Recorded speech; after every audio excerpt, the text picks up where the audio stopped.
Calculating the factorial in assembly. Let's say we have a value here in R5. We want to take the factorial of it and save it into R6. Let's say R5 is equal to the number 4. That's a bad 4. Equal to the number 4. Take the factorial of it and move it into R6, the final value. So this first instruction here, we're going to be testing this value 4 with a couple things here. So the first thing here is we're saying, hey, if z is set, which z tests, hey, is the number equal to 0? And if it is, we jump down here, and as we all know, the factorial of 0 is always equal to 1. And so that's why we're moving the immediate number here, 1, into R6. The other thing we're testing here, if we say, hey, if this n is triggered, which n checks to see if the number is negative, then we move down here. And here we are clearing R6 because you can't take the negative, the factorial of a negative number. And so in a way we can say that that's equal to 0.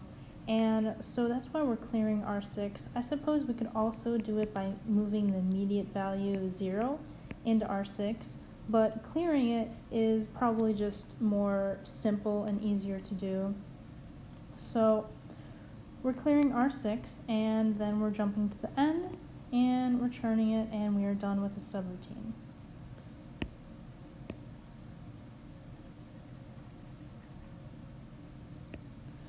Alrighty, so we tested our number 4, and it is none of those. It's not 0, it's not negative, so let's move down to the next instruction.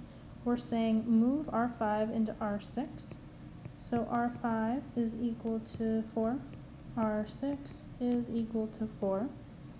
Moving down, we are decrementing R5, so this is equal to 3.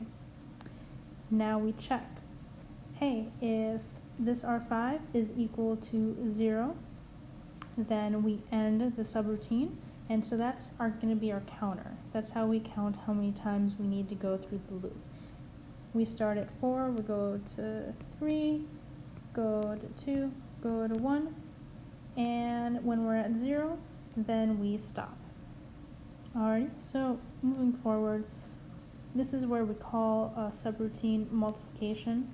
And we're not going to go into that today, but what this is going to do, it is going to multiply R5 by R6 and move that value into R6. So we're going to do 4 times 3, which is going to equal 12, and then we're going to be adding up the values, so we're going to add 12 to R6 every time. And so that's what the multiplication subroutine is going to be doing, and this is where, all the math for the factorial is going to be held.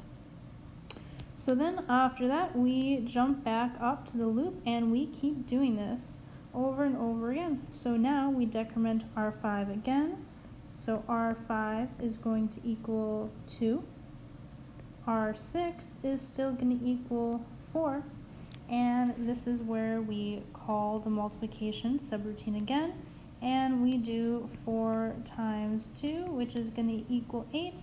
We're going to add it to our R6 and keep going from there. And so we just keep going into this loop over and over until we go from R5 equaling 2 to 1 to 0.